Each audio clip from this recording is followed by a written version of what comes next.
Slow motion movies can preserve charming footage of unrehearsed events.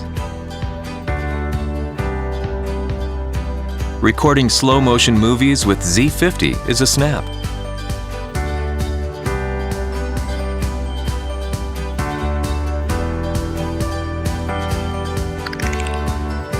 To record slow motion movies, select a slow motion option for frame size, frame rate in the movie shooting menu.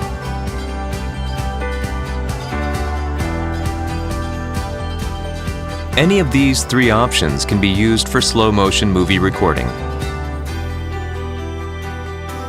The 30p, 25p, and 24p in the option names refer to the number of frames per second. Here we'll choose 30p times 4 slow motion.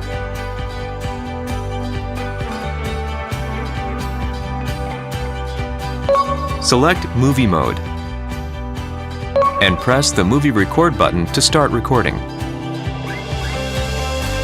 Recording ends when the button is pressed a second time.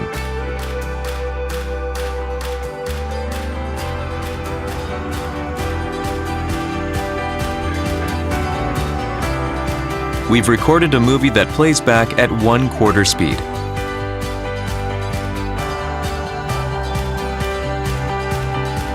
Use the slow motion movie feature to create charming slow motion footage.